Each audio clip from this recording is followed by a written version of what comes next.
Hi hello ನಮಸ್ಕಾರ. Welcome to my channel. ನಮ್ಮ ಕಾಶಿ ಮತ್ತು ಅಯೋಧ್ಯೆಯ ಪ್ರವಾಸದ ಬಗ್ಗೆ ನಾನು ಹೇಳೋಕ್ಕೆ ಹೊರಟಿದ್ದೀನಿ. ಬ್ಯಾಂಗ್ಳೂರು ಕೆಂಪೇಗೌಡ ಇಂಟರ್ನ್ಯಾಷನಲ್ ಏರ್ಪೋರ್ಟ್‌ನಲ್ಲಿ ನಮ್ಮ ಪ್ರವಾಸ ಪ್ರಾರಂಭವಾಯಿತು. 10 ದಿನಗಳ ಈ ಪ್ರವಾಸದ ಬಗ್ಗೆ ಒಂದೇ ಎಪಿಸೋಡ್‌ನಲ್ಲಿ ಹೇಳೋಕ್ಕೆ ಕಷ್ಟ ಆಗುತ್ತೆ. ಹಾಗಾಗಿ ಈ ಟೂರ್ ಬಗ್ಗೆ 10 ಪಾರ್ಟ್‌ಗಳಲ್ಲಿ ನಾನು ವಿವರಣೆ ಕೊಡ್ತಾ ಇದ್ದೀನಿ. ಎಲ್ಲ ಪಾರ್ಟನ್ನು ನೀವು ನೋಡಲಿ ಅಂತಲೇ ನನ್ನ ಆಸೆ.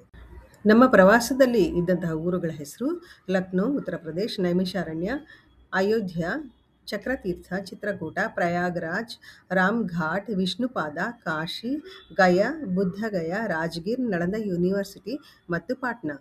ನಾವು ಭೇಟಿ ಕೊಟ್ಟ ನದಿಗಳು ಸರಯೂ ನದಿ, ಗೋಮತಿ ನದಿ, ಮಂದಾಕಿನಿ, ಫಾಲ್ಗುಣಿ, ಗೋದಾವರಿ, ಯಮುನಾ ನದಿ, ಗಂಗೆ, ಯಮುನೆ, ಸರಸ್ವತಿಯ ಸಂಗಮ. ನಾವು ಲಕ್ನೋದಲ್ಲಿ ಲ್ಯಾಂಡ್ ಆದೆವು. ಮೊದಲು ನಾವು ಭೇಟಿ ಕೊಟ್ಟಿದ್ದ ಸ್ಥಳ ಸಂಕಟಮೋಚನ ಆಂಜನೇಯ ಸ್ವಾಮಿ ದೇವಸ್ಥಾನ ಹಾಗೂ ಭೂಲ್ ಭುಲಯ್ಯ.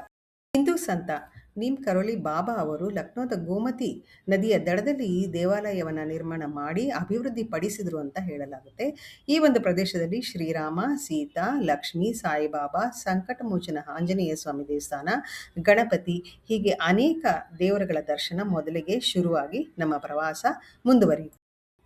ಈ ಪ್ರದೇಶವನ್ನು ಇಷ್ಟಾರ್ಥ ಪೂರಕ ಹನುಮಂತ ದೇವಸ್ಥಾನ ಅಥವಾ ಸಂಕಟಹರಣ ಆಂಜನೇಯ ಸ್ವಾಮಿ ದೇವಸ್ಥಾನ ಅಂತ ಕೂಡ ಕರೆಯಲಾಗುತ್ತೆ. ಈ ದೇವಾಲಯದ ಗೋಡೆಗಳ ಮೇಲೆ ರಾಮಾಯಣದ ದೃಶ್ಯಗಳನ್ನು, ವಿಶೇಷವಾಗಿ ಹನುಮಂತ ಮತ್ತು ವಾನರ ಸೇನೆಯು ಸೇತುವೆ ನಿರ್ಮಿಸುವ ಚಿತ್ರಗಳನ್ನು ನಾವು ಕಾಣ್ಬೋದು. ಲಕ್ನೋ ಒಂದು ನವಾಬರ ನಗರ.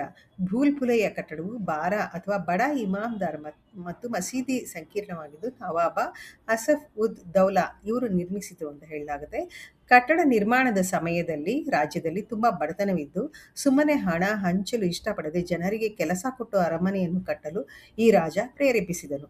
ನವಾಬರ ಅದ್ಭುತ ವಾಸ್ತುಶಿಲ್ಪದ ಮೇರುಕೃತಿಯಾದ ಈ ಕಟ್ಟಡ 1784ರಲ್ಲಿ ಪ್ರಾರಂಭಗೊಂಡು 14 ವರ್ಷಗಳ ಕಾಲ ನಿರ್ಮಾಣಗೊಂಡು 1798ರಲ್ಲಿ ಪೂರ್ಣಗೊಂಡಿತು ಅಂತ ಹೇಳಲಾಗುತ್ತೆ. ಗೈಡ್ ಸಹಾಯ ಇಲ್ಲದೆ ಇಲ್ಲೆಲ್ಲ ಸುತ್ತಾಡೋದು ತುಂಬ ಕಷ್ಟ ಸಾಧ್ಯ. ಅರಮನೆಯ ಹೊರಗಡೆಯಿಂದ ಬರುವ ಶತ್ರುಗಳನ್ನು ನಿಯಂತ್ರಿಸಲು ಚತುರವಾದ ಮಾರ್ಗಗಳನ್ನು ಇಲ್ಲಿ ನಿರ್ಮಿಸಲಾಗಿದೆ. ಪ್ರತಿ 20 ಮೆಟ್ಟಿಲುಗಳಿಗೆ 3 ದಾರಿಗಳನ್ನು ನಿರ್ಮಿಸಲಾಗಿದ್ದು, ಒಂದು ಸರಿಯಾದ ದಾರಿ ಹಾಗೂ 2 ತಪ್ಪಾದ ದಾರಿಗಳು ಇಲ್ಲಿವೆ.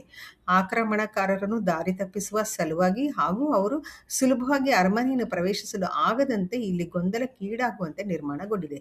ಸಿಮೆಂಟ್ ಇಲ್ಲದೆ ಲಕೋರಿ, ಇಟ್ಟಿಗೆ ಪುಡಿ, ಕೆಂಪು ಮಣ್ಣು, ಸುಣ್ಣದ ಪ್ಲಾಸ್ಟರ್, ಬ್ಲ್ಯಾಕ್ ಗ್ರಾಮ್, ಮೊಲಾಸಸ್ ಮತ್ತು ಮರದ ಗಮ್ಗಳಿಂದ ನಿರ್ಮಾಣ ಮಾಡಲಾಗಿದೆ. ಗೋಮತಿ ನದಿ ತೀರದಲ್ಲಿ ಹಿಂದಿನ ಪ್ರಧಾನಮಂತ್ರಿ ಶ್ರೀ ಅಟಲ್ ಬಿಹಾರಿ ವಾಜಪೇಯಿ ಮತ್ತು ರಾಜಕೀಯ ನಾಯಕರಾದಂತಹ ಶ್ರೀ ಪಂಡಿತ್ ದೀನ್ ದಯಾಳ್ ಉಪಾಧ್ಯಾಯ ಹಾಗೂ ಭಾರತೀಯ ಜನಸಂಘದ ಸಂಸ್ಥಾಪಕರಾದ ಶ್ರೀ ಶ್ಯಾಮ್ ಪ್ರಸಾದ್ ಮುಖರ್ಜಿ ಇವರುಗಳ 65 ಅಡಿ ಎತ್ತರದ ಬೃಹತ್ ಕಂಚಿನ ಪ್ರತಿಮೆಗಳನ್ನು ನಿಲ್ಲಿಸಲಾಗಿದೆ. ಇಲ್ಲಿಗೆ ಪಾರ್ಟ್ 1 ಮುಗಿದು. Please like, share and subscribe. Second part ನೋಡೋಣ. ಜೈ ಶ್ರೀರಾಮ್.